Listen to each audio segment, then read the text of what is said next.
मैंने 3 लाख खर्च कर उस पहाड़ के पीछे की छोड़ी हुई खान खरीद ली, जिसे कोई नहीं चाहता था। रातों रात पूरे रुइनिंग गांव ने मुझ पर हंसते हुए कहा कि मैं पागल हूं। जब मैं गांव से कागजी कार्रवाई करके लौटा तो मैंने देखा कि वे सब इकट्ठा होकर मेरे बारे में चर्चा कर रहे थे। क्या तुम लोगों ने सुना है? जान युआन, उस लड़के ने 3 लाख खर्च कर पहाड़ के पीछे की छोड़ी हुई खान खरीद ली है। 3 लाख? वो पागल है। वो जर्जर जगह तो दशकों से कुछ भी नहीं दे रही थी, अब तो वो बस चूहों का अड्डा बन गई है। और ये कोई मजाक नहीं है। अब तो शहर में घरों की कीमत हर दिन बदल रही है। सब लोग जल्दी जल्दी मकान जमा कर रहे हैं और वो उल्टा अपना पैसा एक गड्ढे में फेंक रहा है। मुझे लगता है कि वो इतना गरीब हो गया है कि उसकी अक्ल ही चली गई है। अब वो ठीक से काम नहीं करता। गांव के मुखिया सौंग दहाई समूह के आगे खड़े थे और उनके चेहरे पर झूठी चिंता साफ झलक रही थी। जब उसने मुझे आते देखा तो उसने जानबूझकर आवाज ऊंची की, शियाओ युआन, क्या तुम्हारे चाचा ने तुम्हें नहीं बताया कि युवाओं को इतना जल्दबाजी में काम नहीं करना चाहिए? वो खान तो दशकों से छोड़ी हुई है, उसमें गंदा पानी और मलबा भरा है। उस पर 3 लाख खर्च कर दिए। क्या ये पैसे पानी में फेंकना नहीं है? यांग युआन, तुमने 3 लाख एक गड्ढे में फेंक दिए। क्या अब तुम उस गड्ढे के अंदर पहाड़ के राजा बनने वाले हो? हाँ हाँ हाँ। उसका भतीजा सौंग शियाओहाई उछल पड़ा और उंगली से मेरी ओर इशारा करते हुए मुझ पर हंसने लगा। मेरे आसपास के लोग ठहाकों में फूट पड़े। उनकी हंसी मेरे अंदर सुइयों की तरह चुभ रही थी। मैंने कोई बहस नहीं की। मैंने बस खनन हस्तांतरण अनुबंध और खदान के प्रमाण पत्र को मजबूती से पकड़ लिया और बिना पीछे देखे पहाड़ी की ओर बढ़ गया। लेकिन वे नहीं जानते थे कि इस छोड़ी हुई खान में, जिसे पूरे गांव ने तुच्छ समझा था, गहराई में एक प्राकृतिक नस छुपी हुई थी जिसे भूवैज्ञानिक टीम भी नहीं ढूंढ पाई थी।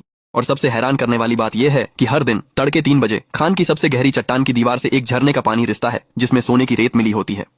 बस इस झरने के पानी को इकट्ठा करना है, छानना है और उसे बैठने देना है, और इससे बहुत उच्च शुद्धता का सोना प्राप्त किया जा सकता है। यह रहस्य मेरे दादा ने मुझे अपनी मृत्यु से पहले बताया था। वे जब जवान थे तब खनिक थे। उन्होंने अपनी पूरी जिंदगी इसी खान में काम किया। मरने से पहले उन्होंने मेरा हाथ पकड़ा और हाँफते हुए कहा, शियाओ युआन, पिछली पहाड़ी की खान खत्म नहीं हुई है। सबसे गहराई में सोने का एक स्रोत है। हर दिन सुबह 3 बजे वहां से सोने की रेत निकलती है। ये बात किसी को मत बताना। देखो, सिर्फ इसके दिखने से ही पता चल जाता है। मेरे दादा के गुजर जाने के बाद मैं अनाथ हो गया। गांव में मुझे हर तरह की तिरस्कार भरी नजरों और अपमान का सामना करना पड़ा। बहुत मेहनत के बाद मैं किसी तरह बालिग होने तक पहुंच पाया। ठीक उसी समय जब शहर में मकानों की कीमतें आसमान छूने लगीं, गांव के जिन लोगों के पास थोड़ा भी पैसा था वे सब शहर में घर खरीदने दौड़ पड़े। वे उन्हें जमा करके रखते थे इस उम्मीद में कि उनकी कीमत और बढ़ेगी।